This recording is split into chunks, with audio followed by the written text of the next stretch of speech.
हाँ जी फ्रेंड्स, क्या हाल चाल। Welcome with Kritika Sao. तो चलिए आज हम बात कर लेते हैं गुटखा किंग के बारे में एंड साथ ही साथ चबूतरा के बारे में भी। इन दोनों ने अपना जो लास्ट व्लॉग डाला हज वाला, जिसमें इनके अम्मी अब्बू जो हैं वो हज करके वापस आ रहे हैं और उनको लेने के लिए ये लोग लखनऊ गए थे, तो वो सारी चीज़ें आज हम इस पॉडकास्ट में डिस्कस करने वाले हैं। तो सबसे पहले तो सैल्यूट है गुटखा किंग को, जिस तरह से नल्ला निकम्मा होने के बावजूद उसने इतने शानदार तरीके से अपने माइंड का यूज़ किया एंड यूज़ कर करके दूसरे के पैसे पे सब कुछ कर लिया।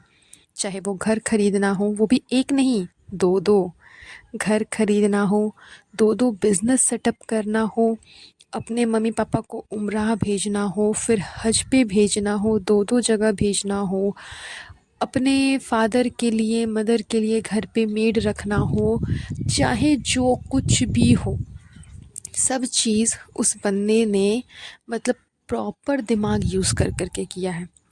आप देख लो कि अभी तक इसके मम्मी पापा उम्रा जा चुके हैं, हज पे जा चुके हैं, किसके पैसे से? चबूतरा के पैसे से। बिकॉज नल्ला निकम्मा खुद तो अभी तक कुछ करता नहीं है। इसने अपना एक बिज़नेस सेटअप कर लिया है मौदा में, दूसरा अभी सेटअप किया है मीरा रोड में यानी कि मुंबई में। दो दो बिज़नेस भी इसने सेटअप कर लिए। वहाँ मौदा में भी ज़मीन खरीद लिया है ताकि इसके फादर को कोई प्रॉब्लम ना हो। इसके फादर खेत जब जाएं तो उनको आराम करने के लिए, रेस्ट करने के लिए एक प्रॉपर जगह मिल जाए और उनको किसी तरह की कोई परेशानी ना हो, क्योंकि वो जगह इसने खुद के लिए नहीं खरीदी है।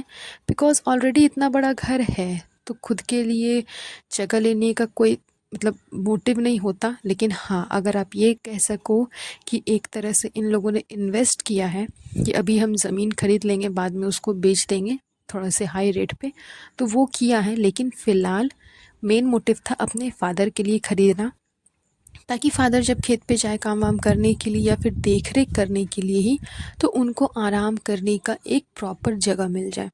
इन सब चीज़ों की वजह से उसके बाद खुद के फादर के लिए, मदर के लिए घर में एक मेड भी रखा हुआ है जो 24 आवर्स वहाँ पे काम करती है एंड किसी तरह की कोई प्रॉब्लम इसके मम्मी पापा को नहीं होती। कंपैरिजन टू अम्मी, जितना प्रॉब्लम उनको होता है खाने से लेकर के, पीने से लेकर के, साफ़ सफाई तक, उन सब के लिए वो अपनी बहनों पर डिपेंडेंट है कि उनकी बहनें आएंगी तब करके देगी। इसके अलावा करके देने वाला और कोई नहीं है। वो हो गई। उसके बाद बात आ जाती है बिज़नेस की, तो एक बिज़नेस तो खैर मौदा में खोला हुआ है, एक बिज़नेस मुंबई में खोल लिया है। तो ये सब कुछ इसने किया है चबूतरा के पैसे से, क्योंकि इसका तो खुद का इनकम अभी कहीं से आ नहीं रहा है।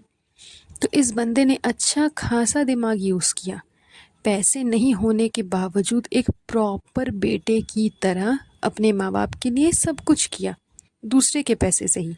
एंड इसका मेन जो टारगेट था, इसका जो मेन आप कह लो कि जो कंट्रीब्यूशन है वो चबूतरा को जाता है। मतलब उसके बिना तो ये काम हो नहीं सकता था। चबूतरा को मेन टारगेट बनाया गया, उसे इमोशनली अपने ऊपर डिपेंड किया गया। ऐसा नहीं कि चबूतरा आज से पहले पैसे कमाती नहीं थी, कमाती थी। उससे उतना टैलेंट भी था, टैलेंट आप क्या कह लो, मतलब उसके पास में उतना सोर्स था कि वो अपने घर के हर एक मेंबर को दिखा दिखा कर के पैसे कमाती थी। वो इतनी स्ट्रांग भी थी एंड उसके पास में इतना बुद्धि भी था कि वो हर तरीके से अपने व्लॉग को मैनेज कर करके शूट करके फिर अपना अपलोड करती थी। वो डिपेंड नहीं थी किसी के ऊपर में कि अगला इंसान मुझे सब कुछ करके देगा देन फिर मैं ये काम करूँगी। लेकिन जब से गुटखा किंग आया है वो टोटली उसके ऊपर डिपेंड हो गई है, इमोशनली, नॉट फिनेंशियली, इमोशनली उसके ऊपर डिपेंडेंट है। क्यों? बिकॉज़ हर जगह गुटखा किंग का यही कहना है कि हमारा एक औलाद हो जाएगा, हमारा एक बच्चा हो जाएगा तो सब कुछ सही हो जाएगा, सब कुछ नॉर्मल हो जाएगा। कोई भी इसे आशीर्वाद देगा तो यही कहेगा कि जल्दी से तुम्हारा बच्चा हो जाए, जल्दी से तुम्हें एक बेटा हो जाए, ये हो जाए, वो हो जाए। तो इसके माइंड में ये चीज़ सेट हो गई है कि देखो मैं माँ नहीं बन पा रही हूँ, फिर भी मेरा गुटखा किंग मुझे कितना प्यार करता है।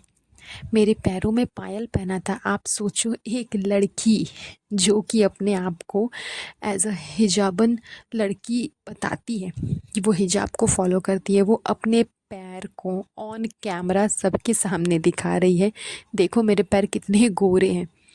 एंड दिखा दिखा करके मतलब कि देखो कि गुटखा किंग मुझे पैरों में पायल पहना रहा है, मुझसे कितना प्यार करता है। वो होता है ना कि जो हस्बैंड्स होते हैं वो अपनी वाइफ के पैर नहीं छूते, दूर रहते हैं कि मेरा मेल जो ईगो है वो डाउन हो जाएगा, मैं तो आदमी हूँ, मैं तुम्हारे पैर कैसे टच कर सकता हूँ, ये वो। तो इन सब चीज़ों को एक साइड रख करके, परे रख करके ये दिखा रही है कि देखो मेरे हस्बैंड में ऐसी कोई बुराई नहीं है।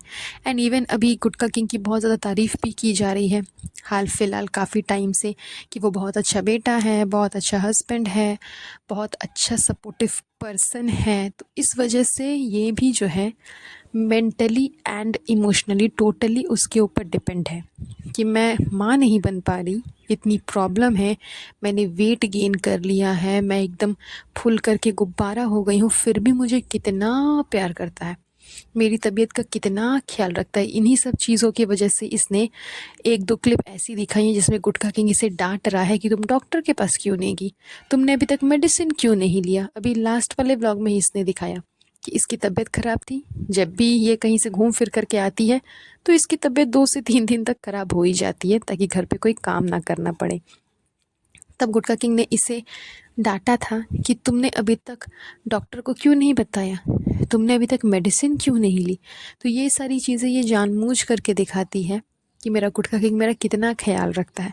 तो ये इमोशनली उसके ऊपर डिपेंडेंट है, इसलिए वो जहाँ बोलता है, जैसे बोलता है, जितना बोलता है, उतने पैसे ये निकाल करके खर्च कर देती है। तो आप मुझे ये बताओ कि कंपेरिजन टू मैन चाइल्ड, यानी कि जनाब, उनसे अगर कंपेयर किया जाए तो वो अच्छे हैं या फिर गुटखा किंग अच्छा है। बिकॉज सिर्फ राजा बेटा का टैग लेकर के वो जो घूमता है, उसने आज तक अपने मम्मी पापा के लिए क्या ही किया है। घर भले बना करके दे दिया है, तो घर तो गुटखा किंग भी खरीद करके दे चुका है, वो भी दूसरे के पैसे से। 2 बार बाहर भेज चुका है हज पे, उसके बाद दूसरी जगहों पे भी भेजा गया है। लेकिन इसने तो इतने पैसे होने के बावजूद अपनी अम्मी और पापा को कहीं नहीं भेजा। एंड इसका मेन रीज़न है मैडम, क्योंकि मैडम नहीं जाएगी, क्योंकि मैडम तो चेंज हो गई है, उन्होंने अपने रिलीजन को चेंज कर दिया है। बट सब जगह वो अभी भी मैडम के नाम से ही जानी जाती, यानी कि दीपिका कक्कर के नाम से ही जानी जाती हैं। तो वो हज कैसे करेगी, वो हज पे जा नहीं सकती। वो नहीं जाएंगे तो मैन चाइल्ड नहीं जाएंगे, मैन चाइल्ड नहीं जाएंगे तो अम्मी नहीं जाएगी, अम्मी नहीं जाएंगे तो पापा नहीं जाएंगे, तो कोई नहीं जाएगा। तो सिर्फ राजा बेटा बोल बोल करके कोई राजा बेटा नहीं बन जाता। राजा बेटा बनने के लिए वैसे काम करने पड़ते हैं जो कि गुटखा किंग ने दिमाग लगा करके किया। एंड इसने, यानी कि मैन चाइल्ड ने कुछ भी नहीं किया। इसने तो एक मेड तक नहीं रखा है अपनी अम्मी के लिए। वो अपनी बहनों पर डिपेंड होकर के उनसे खाना बनवाती है, उनको बुलाती है कि आओ यहाँ पे खाना बना दो, ये कर दो, वो कर दो। एंड जब चबूतरा चली जाती हैं तो वो लोग भी चली जाती हैं, क्योंकि चबूतरा को भी खाना पीना कौन बना करके देगा। उसके लिए भी तो जो मेड है वो बेटी खालाई है। एंड यहाँ मुंबई में अम्मी के लिए जो मेड है वो भी बेटी खालाई है। अभी 1 दिन हुए नहीं है बेटी खाला को मौदा गए हुए, एंड चबूतरा ने ऑर्डर दे दिया कि हम वहाँ खाना खाने के लिए आने वाले हैं, आप हमारे लिए फ़िश बना करके रखना। एंड बेटी खाला ने इन लोगों के लिए फ़िश बनाया था, बिकॉज़ ये लोग लखनऊ जा रहे थे अपने फादर को एंड सास को रिसीव करने के लिए। तो अगर लखनऊ जा ही रहे तो रास्ते पे खाने का कोई तुम्हें रेस्टोरेंट नहीं मिला कि तुम वहाँ से खा कर के जाती, या फिर तुम्हारे खुद के हाथ पैर नहीं हैं कि तुम खुद घर पे खाना बना लो। लेकिन इन लोग इतना मेहनत क्यों ही करेंगे जब फ्री फोकट का नौकर मिला हुआ है। तो बेटी खाला को एज अ नौकर मुंबई में भी और एज अ नौकर मौदा में भी ट्रीट किया जाता है, क्योंकि उनके बच्चों को ये लोग पाल रहे हैं, पढ़ा रहे हैं, उनके पीछे पैसे खर्च कर रहे हैं, एसी में बैठ कर कर के मोबाइल चलाने के लिए दे रहे हैं। तो इतना कुछ करेंगे तो बदले में थोड़ी वसूली तो करनी बनती ही। सब चीज़ें हैं जो कि चीज़ें कर करके गुटखा किंग करते चला गया। एंड जनाब अभी उन चीज़ों पे काम ही कर रहे हैं, अभी चीज़ें सेटल ही हो रही है, चीज़ें देख रहा हूँ, चीज़ें तैयार कर रहा हूँ, अभी यही कर रहे हैं। तो यही था आज का पॉडकास्ट जिसमें चबूतरा के बारे में एंड स्पेशली गुटखा किंग के बारे में हमने डिस्कस किया। आई होप आपको आज का पॉडकास्ट अच्छा लगा होगा। तो ये पॉडकास्ट हम यहीं पर एंड करते हैं। बहुत जल्द मिलूंगी आप लोगों से नए पॉडकास्ट पे। तो खैर ये तो है इनकी हरकतें जो इनके व्लॉग में साफ नज़र आती है। तो चलिए आज का ये पॉडकास्ट हम ज़्यादा लंबा नहीं करेंगे, ये पॉडकास्ट मैं यहीं पर एंड करती हूँ। बहुत जल्द मिलूंगी आप लोगों से एक नए पॉडकास्ट पे। तब तक के लिए अपना ध्यान रखें। Have a nice day. Bye bye.